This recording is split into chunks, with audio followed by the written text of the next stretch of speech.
بسم اللہ الرحمن الرحیم۔ یہ کہانی ہے ان جوانوں کی جو حق کی تلاش میں نکلے اور وقت ان کے لیے رک گیا۔ کیا آپ بھی ان کا راز جاننا چاہیں گے؟ تو چلیے شروع کرتے ہیں۔ اصحاب کہف کی کہانی قرآن مجید کی سورہ کہف میں بیان کی گئی ہے۔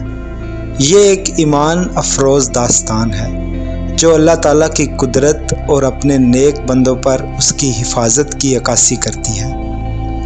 کہانی کا آغاز ایک قدیم شہر سے ہوتا ہے جہاں کے لوگ اللہ تعالیٰ کو چھوڑ کر بتوں کی پوجا کرتے تھے۔ اس وقت کا حکمران ایک ظالم اور جابر بادشاہ تھا جو لوگوں کو زبردستی بت پرستی کرنے پر مجبور کرتا تھا، لیکن شہر کے چند نوجوان اللہ کی توحید پر ایمان لے آئے اور بت پرستی کو ترک کر دیا۔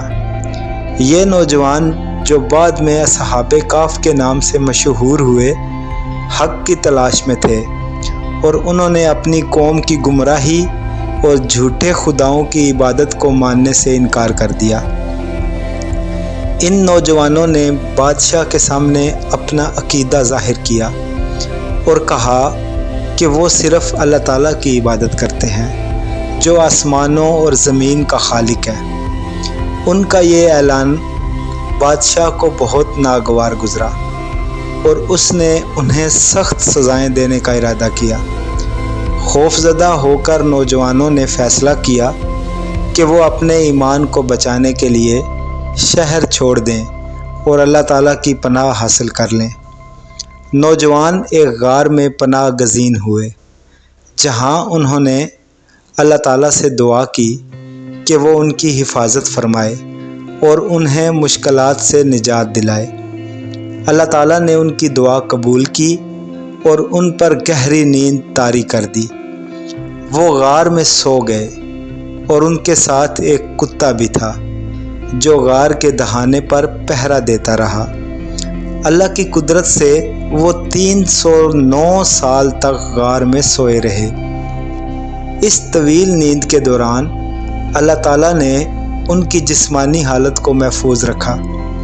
جب وہ بیدار ہوئے تو انہیں ایسا محسوس ہوا کہ شاید وہ صرف ایک دن یا چند گھنٹے سوئے ہیں۔ ان میں سے ایک نوجوان نے شہر جا کر کھانا خریدنے کا ارادہ کیا اور جب وہ شہر پہنچا تو اس نے دیکھا کہ سب کچھ بدل چکا ہے۔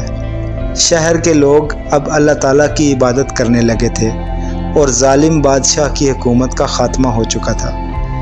جب اس نوجوان نے پرانے سکے دکاندار کو دیے تو دکاندار حیران ہوا کہ یہ سکے تو بہت پرانے ہیں۔ لوگ جمع ہو گئے اور اس نوجوان سے سوالات کرنے لگے۔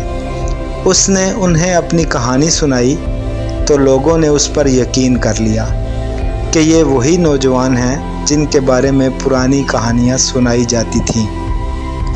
لوگوں کو یقین ہو گیا کہ اصحاب کہف اللہ تعالیٰ کی نشانی ہیں اور ان کے ذریعے اللہ تعالیٰ نے اپنی قدرت کا مظاہرہ دکھایا ہے۔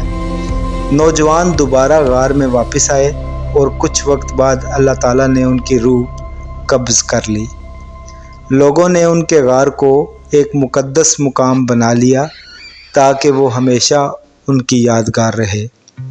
اصحاب کہف کی یہ کہانی ہمیں یہ سبق دیتی ہے کہ اللہ تعالیٰ نے اپنے نیک بندوں کی حفاظت کا ذمہ اٹھا رکھا ہے اور جو لوگ حق کی راہ پر چلتے ہیں انہیں دنیا کی مشکلات اور فتنوں سے بچاتا ہے۔